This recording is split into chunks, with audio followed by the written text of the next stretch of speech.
This is a breaking news alert from 24-Hour News 8. Now at 11, the cleanup is on again in Oklahoma City. After a night of tornadoes hitting that battered area, there are deaths and damage reported. Some weather chasers getting even a little too close. Our own Larry Figurski is there with the Grand Rapids Griffins. The team and fans were forced to run for cover. Tonight, we can tell you they are all safe.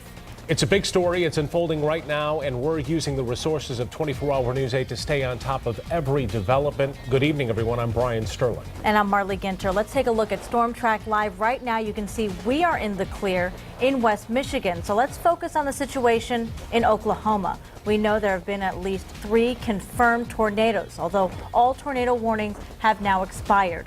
There are now 5 confirmed deaths. All of those deaths are people who got caught in the storm while driving. The Grand Rapids Griffins game in Oklahoma City has been moved to Sunday because portions of the arena are flooded.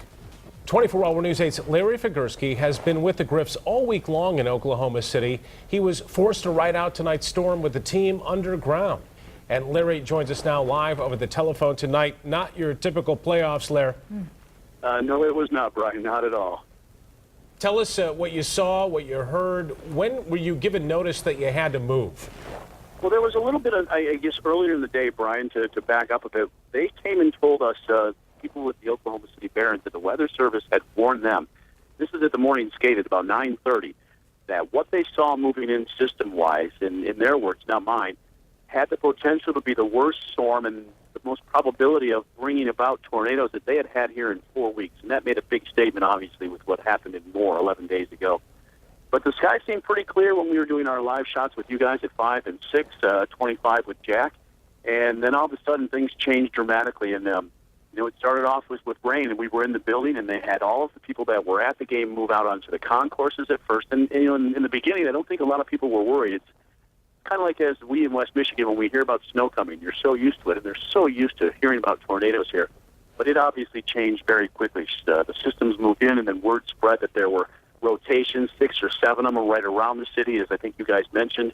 3 tornadoes did touch down, and obviously it became something that really had people concerned. And a lot of it had to do probably with what happened in Moore 11 days ago. But while it was orderly, there was a bit of panic, and there were a lot of very concerned people, especially the folks who were there with kids, as they took all of us from the building. I mean, not only the fans, but those of us in the media, the hockey teams, all the players, and put us down into the lowest level parking structure in the building. And that building, by the way, considered to be one of the safest here in Oklahoma City. But there was certainly a great deal of concern tonight.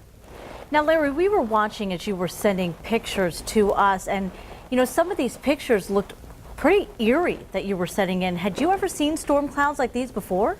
I did not, and I apologize. Obviously, I don't have the meteorology background to explain them. Terry DeBoer had sent me a couple notes via Twitter during and on what they were, but yeah, they were just the eeriest looking clouds, and that came right before the storm. It started raining. I was able to get upstairs and take a look outside just before we went down into the lowest level basement area, and the sky literally went from day to night. It seemed like in a matter of 10 seconds, from cloudy but light out to dark and greenish, and it became pretty obvious that this was a very severe storm. And I know you mentioned the 5 fatalities now. At one point, the last time I was upstairs, what I heard from the local meteorologist here was that 1 mile wedge tornado had actually landed right on I-40. It was on the freeway, and officials were trying to shut it down, and unfortunately, obviously, everyone was not able to get off it. Yeah, 5 dead, 14 plus injured in those tornadoes. And Larry, based on the pictures, did that stadium incur some flooding too? Yes, it did. Flooding from the roof is where I'm guessing it came from, Brian. There's a press box at the very top on one side of the building, and it's an enclosed press box, and the water was pouring through there like a waterfall. I mean, it was coming down so strong. That's at the very top of the second level, the upper bowl, if you will, of the arena. That water made its way down one side of the building, the concourse. I think I had some pictures out on that as well. Flooded, and the water made it all the way down into the Barons, the team the Griffins were playing, into their locker room, knocked down their drop ceiling in the locker room, and flooded the whole facility down there. And that's really why the game wasn't played. They were really hoping to get it in because of all the the travel plans between the two cities, but it became pretty evident that the building just couldn't do it safely, at least for the people that were here. Well, Larry, thank you so much for giving us some insight on that. And our own Larry Figurski there in Oklahoma City tonight, watching as the storm had raged through. Glad that he is safe. Stay tonight. safe, Larry. Thank you for that. Thank you.